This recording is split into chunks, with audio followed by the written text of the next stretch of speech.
Hello students, आपका मेरे channel smart study में स्वागत है। स्टूडेंट्स, आज हम शिक्षा निदेशालय की तरफ से दी जाने वाली कार्यपत्रक नंबर 26 करेंगे, जो कि क्लास 6 की है और विषय है विज्ञान। ये वर्कशीट 28 जनवरी 2021 की है। तो आइए शुरू करते हैं आज की वर्कशीट शुरू करने से पहले प्लीज़ मेरे चैनल को सब्सक्राइब कर दीजिए। तो आइए देखते हैं आज की वर्कशीट, सजीव एवं उनका परिवेश। जीवों की विशेषताएं। उद्दीपन। सभी जीव अचानक हुए परिवर्तन पर अनुक्रिया करते हैं। वातावरण में होने वाले इन परिवर्तनों को उद्दीपन कहते हैं। जैसे कि अचानक अधिक प्रकाश होने पर मनुष्य तथा जानवर अपनी स्थिति के अनुसार अनुक्रिया करता है। तो देखो, उद्दीपन किसे कहते हैं बेटा, कि जब भी अचानक कोई परिवर्तन होता है तो उसके अगेंस्ट हम जो रिस्पॉन्स करते हैं उसे क्या कहा जाता है, उद्दीपन। जैसे कि आपका अगर किसी गर्म चीज़ पर हाथ लग गया तो अचानक अगर हाथ लगाया तो आप उसे झटके से हटा लेते हैं, तो इस प्रक्रिया को हम क्या कहते हैं, उद्दीपन। जब भी अचानक कोई परिवर्तन होता है उसके अनुकूल जो हमारी बॉडी है वो प्रक्रिया करती है, अनुक्रिया करती है, और जो परिवर्तन होते हैं उसे हम क्या कहते हैं, उद्दीपन कहते हैं। तो मनुष्य और जानवरों में अपनी स्थिति के अनुसार अलग अलग उद्दीपन होते हैं। तो देखिए क्या क्वेश्चन दिया गया, आओ अभ्यास करते हैं। प्रश्न नंबर 1, रसोई घर में अचानक बल्ब जलने पर कॉकरोच किस प्रकार अनुक्रिया करते हैं। तो आपने देखा होगा, रात को जब अंधेरा है उस टाइम पे आप अचानक अगर रसोई का या किचन का बल्ब ऑन कर देते हैं तो क्या होता है, कॉकरोच फटाफट भाग जाते हैं, अंधेरे की तरफ भाग जाते हैं, है ना। ये आपने अपने घरों में देखा होगा।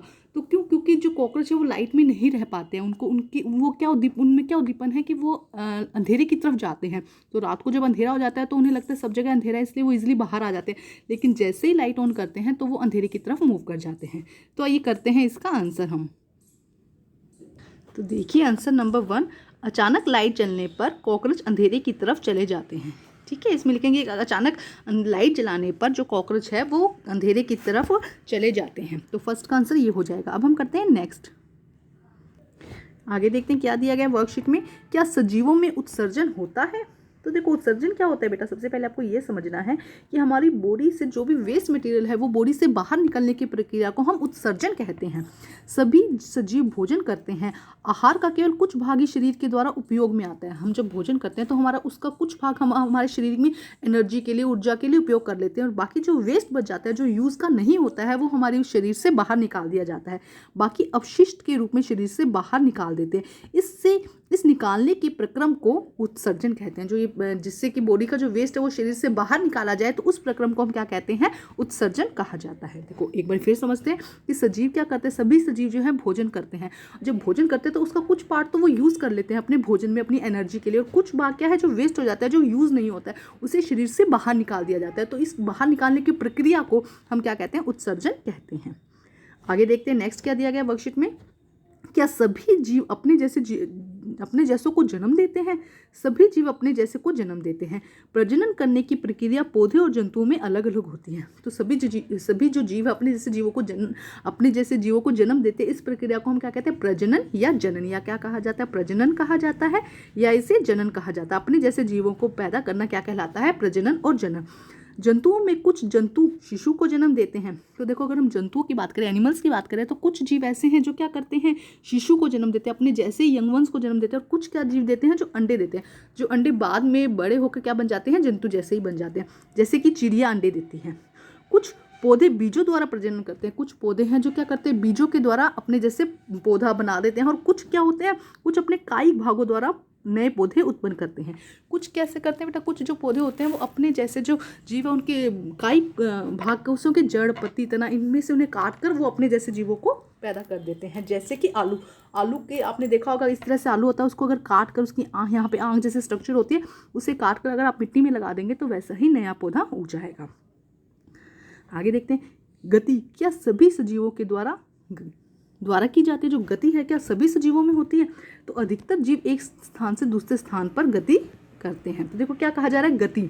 ये जीवों की विशेषताएं बताई जा रही है कि जैसे कि प्रजनन, ये क्या है, जीवों की विशेषता। उत्सर्जन जीवों की विशेषता है। इसके अलावा गति क्या, जितने भी जीव हैं लगभग सभी क्या करते हैं, एक स्थान से दूसरे स्थान पर गति करते हैं। लेकिन पौधे सजीव हैं लेकिन क्या करते हैं, एक स्थान से दूसरे स्थान पर गति नहीं करते, वो जमीन पर जकड़े रहते हैं, इसलिए उनमें गति नहीं होती। परंतु विभिन्न पदार्थ जैसे कि जल, खनिज भाग एक भाग से दूसरे भाग में स्थानांतरित होते रहते हैं। जैसे कि ये पौधा है तो यहाँ से पौधे ने मिट्टी से क्या लिया, जल लिया, तो यह जल विभिन्न भागों तक पहुँचता है। तो पौधे के अंदर क्या होता है, जल और खनिज लवणों के जो है वो एक जगह से दूसरी जगह तक जाते हैं, लेकिन पौधे क्या है, मिट्टी में बंधे होते हैं, इसलिए वो जकड़े होते हैं, वो वैसे गति नहीं करते, लेकिन वो सजीव होते हैं। ठीक है, तो गति भी क्या है, सजीवों का लक्षण है। आगे देखते हैं क्या कहा गया है बेटा। यहाँ पे 2 प्रश्न दिए गए हैं। 3 जीवों के नाम लिखिए जो अंडे देते हैं, जो शिशु को जन्म देते हैं। तो आपको ऐसे जीवों के नाम लिखने हैं जो अंडे देते हैं, 3 जीव ऐसे लिखने हैं जो अंडे देते हैं, और 3 जीव ऐसे लिखने हैं जो शिशु पैदा करते हैं। तो आइए करते हैं इसका आंसर हम। तो देखिए आंसर बेटा क्या होगा, शिशु को जन्म देने वाले जीव गाय, कुत्ता, बिल्ली, इंसान, ये सब क्या है, शिशु। गाय अपने जैसे यंग वंस पैदा करती है, कुत्ता, बिल्ली, इंसान ये क्या करते हैं, शिशु को जन्म देते हैं। इसके अलावा नेक्स्ट क्या पूछा गया बेटा, अंडे देने वाले जीव। नेक्स्ट क्या कहा गया है, अंडे देने वाले जीव कौन से हैं, मुर्गी, छिपकली, कबूतर, मेंढक, ये क्या देते हैं, अंडे देते हैं। तो यहाँ पे हमसे पूछा गया था शिशु को जन्म देने वाले जीव और अंडे देने वाले जीव। तो हम यहाँ पहले हेडिंग डाल देंगे शिशु को जन्म देने वाले जीव, और उसके बाद डाल देंगे अंडे देने वाले जीव, मुर्गी, छिपकली, कबूतर, मेंढक, कोई भी लिख सकते हैं आप यहाँ पर। अब हम करते हैं नेक्स्ट क्वेश्चन। नेक्स्ट देखते हैं नेक्स्ट क्वेश्चन क्या दिया गया है। प्रश्न नंबर 3, कार या बस गति करती है, इन वस्तुओं को सजीव या निर्जीव कहेंगे और क्यों। तो देखो आपने हमेशा देखा है जो कार है, बस है, एक आज यहाँ खड़ी है तो क्या करेगी, गति करती है, एक जगह से दूसरी जगह जाती है। और हमने क्या कहा था, जो भी जीव गति करते हैं वो क्या है, सजीव है। तो कार क्या एक सजीव वस्तु है, नहीं बेटा, कार अपने आप गति नहीं करती। ऐसा नहीं है कि कार यहाँ पे खड़ी है, कुछ देर बाद अपने आप यहाँ चली जाएगी, उसकी मोटर ऑन करा जाएगा, उसे चलाया जाएगा जब वो एक जगह से दूसरी जगह पर जाती है। तो कार एक निर्जीव वस्तु है, ये अपने आप गति नहीं करती है, और ना ही इसके अंदर शोषण की प्रक्रिया होती है, उत्सर्जन की प्रक्रिया, ये प्रक्रिया इसके अंदर नहीं होती है। तो ये क्या है, एक निर्जीव वस्तु है।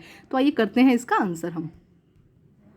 तो देखिए क्या होगा बेटा आंसर, कार और बस निर्जीव वस्तुएं हैं। कार और बस निर्जीव वस्तुएं हैं क्योंकि यह अपने आप गति नहीं करती है। ये अपने आप गति, यहाँ पे अगर कार खड़ी है तो वो यहाँ नहीं पहुंचेगी, वो अपने आप गति नहीं करती, बल्कि गति करवाई जाती है। और इनमें शोषण प्रक्रिया और जनन प्रक्रिया भी नहीं होती है। तो हम इसलिए इजीली इसका आंसर बता सकते हैं कि कार एक निर्जीव वस्तु है, क्योंकि अपने आप गति नहीं करती। गति तो होती है उसके अंदर, लेकिन अपने आप गति नहीं होती है। और ना ही इसके अंदर शोषण की प्रक्रिया, जनन की प्रक्रिया, उत्सर्जन, कुछ भी उद्दीपन, ये कोई प्रक्रिया इसके अंदर नहीं पाई जाती है। तो कार क्या है, कार और बस निर्जीव वस्तुएं हैं। तो बेटा आज की वर्कशीट कंप्लीट होती है। वर्कशीट कंप्लीट करके अपने टीचर से चेक कराइए, और प्लीज़ मेरे चैनल को लाइक कीजिए, सब्सक्राइब कीजिए और शेयर कीजिए। Thank you students.